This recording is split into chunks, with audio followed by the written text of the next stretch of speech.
Hello students, welcome my YouTube channel. बेटा एक बार फिर से आ गए हम आप लोगों के लिए यूपी पुलिस कांस्टेबल एग्जाम के लिए सामान्य हिंदी में सर्वनाम से संबंधित कुछ महत्वपूर्ण प्रीवियस ईयर क्वेश्चन लेकर, जो कि बेटा आपकी आगामी परीक्षा के लिए बहुत महत्वपूर्ण साबित होने वाले हैं। तो चलिए बेटा वीडियो प्रारंभ करते हैं। प्रश्न संख्या 1, इनमें से सर्वनाम की उपयुक्त परिभाषा कौन सी है? देखिए बेटे सर्वनाम का वीडियो है। पहली बात आप ये देख लो सर्वनाम क्या होता है। सर्वनाम, सर्व मतलब सबका,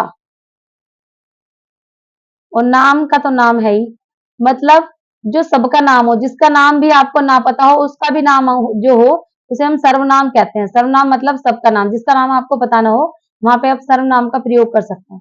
ठीक है, सर्वनाम कौन से होते हैं? वे शब्द जो संज्ञा के स्थान पर प्रयोग किए जाते हैं उन्हें हम सर्वनाम कहते हैं। ठीक है बेटा, चलिए अब देखते हैं क्वेश्चन क्या कहता है। इनमें से सर्वनाम की उपयुक्त परिभाषा कौन सी है? 4 विकल्प है। ए, क्रिया के स्थान पर प्रयुक्त होने वाले शब्द। बी, विशेषण के स्थान पर प्रयुक्त होने वाले शब्द। सी, संज्ञा के स्थान पर प्रयुक्त होने वाले शब्द। और डी, क्रिया विशेषण के स्थान पर प्रयुक्त होने वाले शब्द। तो बेटा देखिए सर्वनाम होता है संज्ञा के स्थान पर प्रयुक्त होने वाले शब्द। सी विकल्प आपका बिल्कुल सही है। संज्ञा के स्थान, मान लीजिए किसी का नाम है राम, राम खाना खाता है। ठीक है बेटा, अब आपको राम का नाम नहीं पता है, आप क्या कहेंगे? जब अगर आप इसे खाना खाते हुए देखेंगे, वह खाना खाता है। ठीक है बेटा, तो आपने क्या किया? आपने इस संज्ञा की जगह इसका इस्तेमाल किया। ये क्या था? संज्ञा, और ये क्या है बेटा? सर्वनाम। यानी कि जो चीज हम संज्ञा के स्थान पे, जिन शब्दों का प्रयोग हम संज्ञा के स्थान पर करते हैं उन्हें हम सर्वनाम कहते हैं। ठीक है बेटा, सी विकल्प बिल्कुल सही है। प्रश्न संख्या 2, सर्वनाम के कितने भेद होते हैं? 4 विकल्प है बेटा। ए 3, बी 7, सी 6 और डी 5। तो बेटा देखिए सर्वनाम के कितने भेद होते हैं बेटा? सर्वनाम के 6 भेद होते हैं। 6 भेद कौन कौन से होते हैं? नंबर 1 होता है बेटा पुरुषवाचक सर्वनाम। कौन सा? पुरुषवाचक सर्वनाम। पुरुषवाचक सर्वनाम 3 प्रकार का होता है। नंबर 1 उत्तम पुरुष, नंबर 2 मध्यम पुरुष, और नंबर 3 अन्य पुरुष। उत्तम पुरुष वक्ता जो कह रहा है, मध्यम पुरुष श्रोता जो सुन रहा है, अन्य पुरुष तीसरा व्यक्ति जिसके बारे में बात होती है, तीसरा व्यक्ति। देखिए बेटा एक भेद कौन सा होता है? एक होता है पुरुषवाचक सर्वनाम। ठीक है बेटा, दूसरा कौन सा होता है? दूसरा होता है निश्चयवाचक सर्वनाम। ठीक है बेटा, तीसरा होता है अनिश्चयवाचक सर्वनाम। चौथा होता है बेटा आपका प्रश्नवाचक सर्वनाम। पांचवा होता है बेटा आपका संबंधवाचक सर्वनाम, संबंधवाचक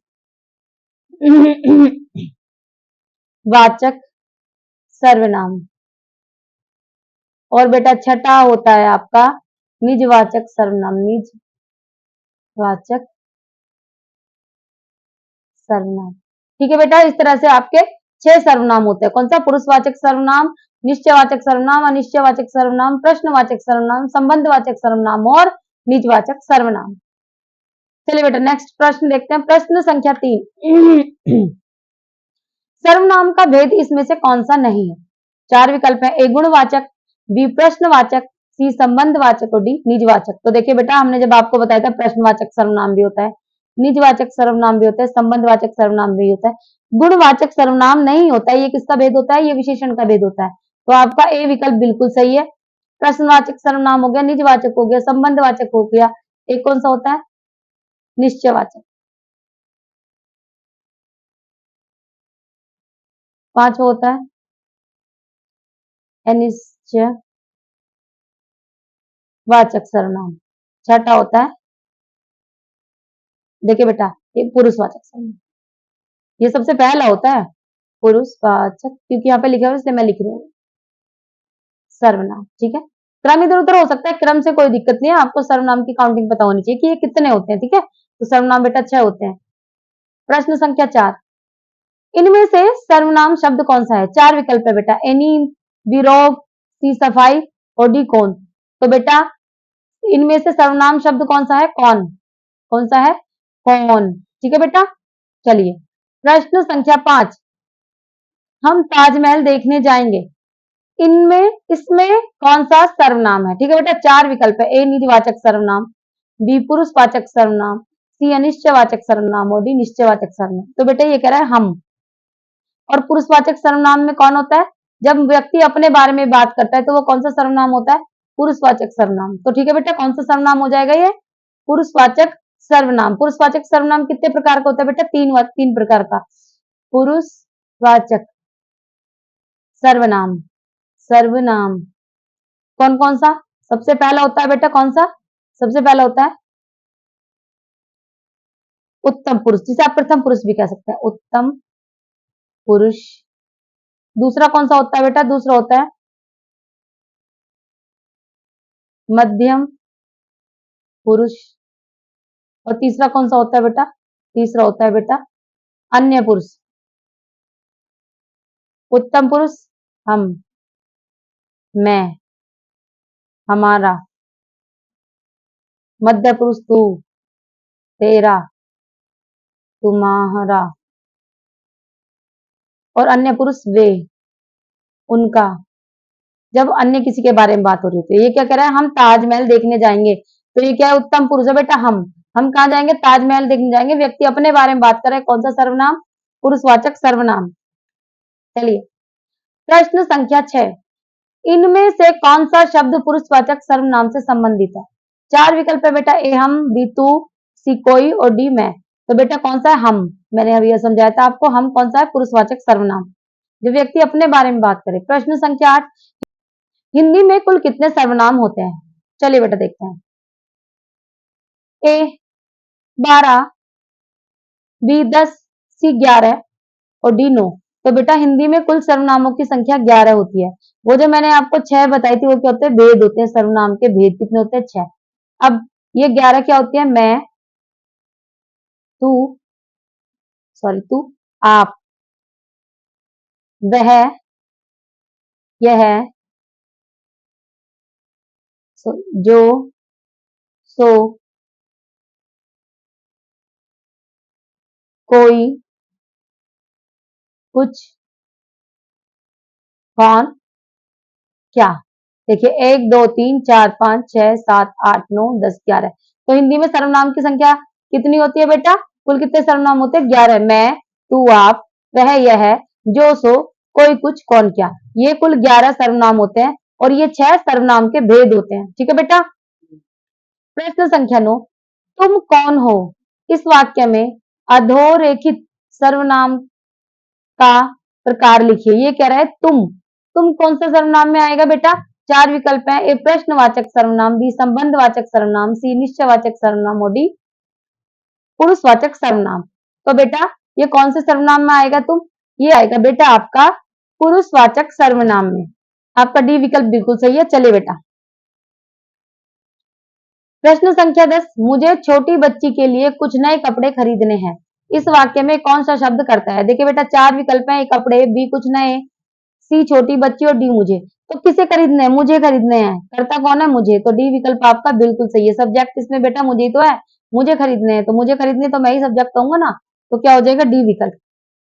प्रश्न संख्या 11, कोई सज्जन आपको बुला रहा है, इस वाक्य में किस सर्वनाम का प्रयोग किया गया है? 4 विकल्प है बेटा, ए प्रश्नवाचक सर्वनामिक विशेषण, बी निश्चयवाचक सर्वनामिक विशेषण, सी अनिश्चयवाचक सर्वनामिक विशेषण और डी पुरुषवाचक सर्वनामिक विशेषण। तो बेटा ये है कोई मतलब ये तो पता है कि एक कोई है, लेकिन उस व्यक्ति का सज्जन का ठीक से नाम नहीं पता है, उसकी पहचान नहीं पता है, तो ये क्या हो गया?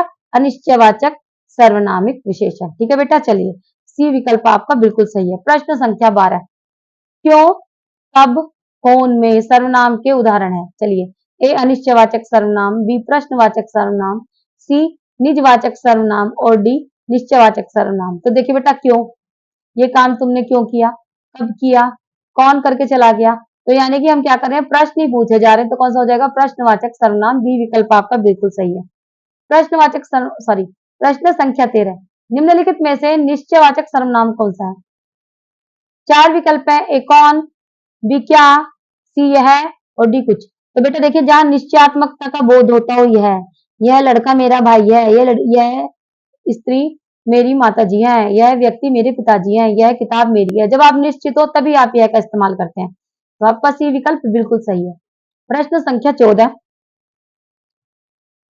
आपके घर में इतना दूध होता है, कुछ हमारे यहाँ भी भिजवा दिया कीजिए।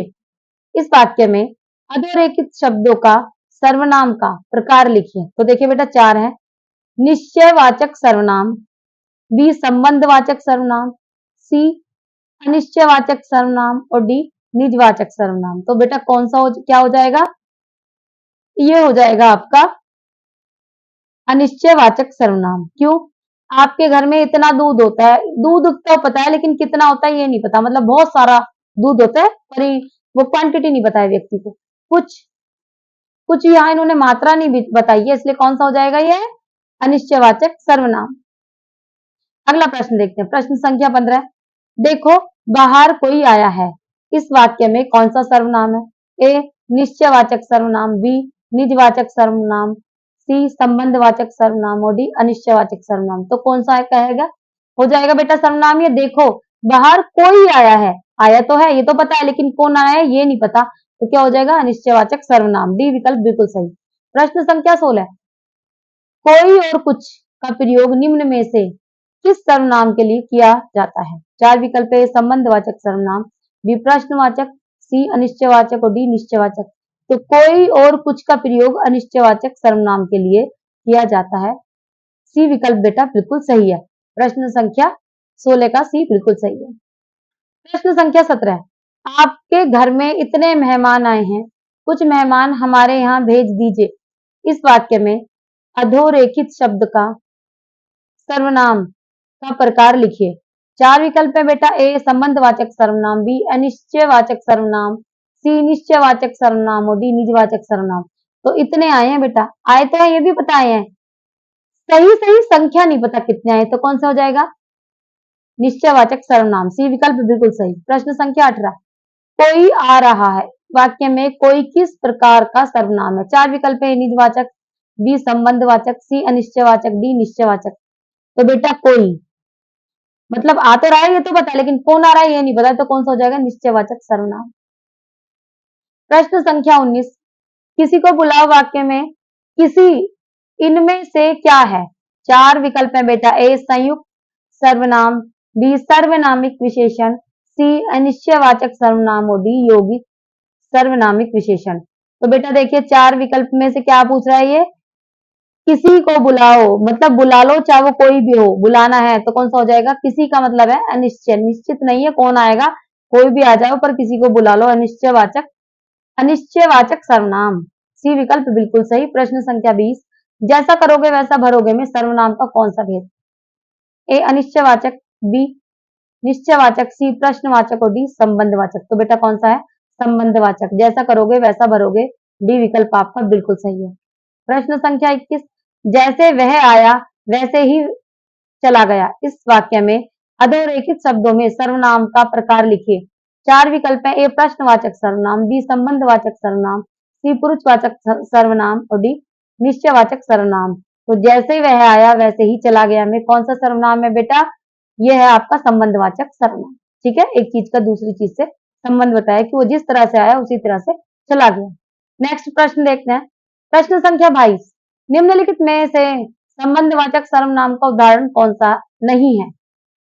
प्रश्न ध्यान से पढ़ना है बेटा वरना गलत हो जाता है। निम्न में से संबंधवाचक सर्वनाम का उदाहरण कौन सा नहीं है, ए जिसका, बी आपको, सी सो और डी जो।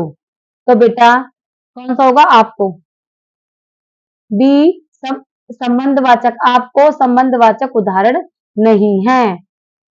प्रश्न संख्या 23, इनमें से निश्चयवाचक सर्वनाम का उदाहरण कौन सा है? निश्चयवाचक, ए कोई, बी यह, सी जो और डी कुछ। तो बेटा कौन सा हो जाएगा निश्चयवाचक सर्वनाम? यह किताब मेरी है। कॉन्फिडेंस के साथ पता है कि ये किताब किसकी है? मेरी है।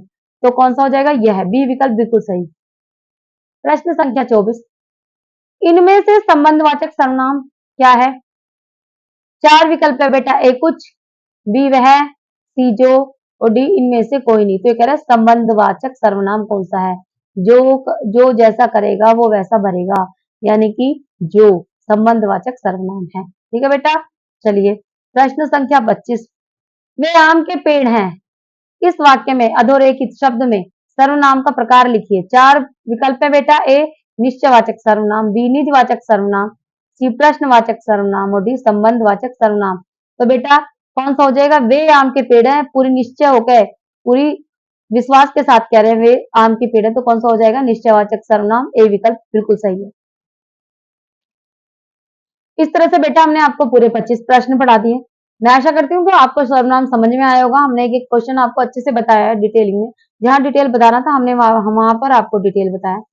अगर आपको हमारी वीडियो पसंद आई तो बेटा प्लीज कमेंट करें, लाइक करें और शेयर करें, और हमारे चैनल को सब्सक्राइब करें ताकि प्रत्येक वीडियो आपको समय पर मिल सके। मिलते हैं बेटा अगली वीडियो में। नमस्कार।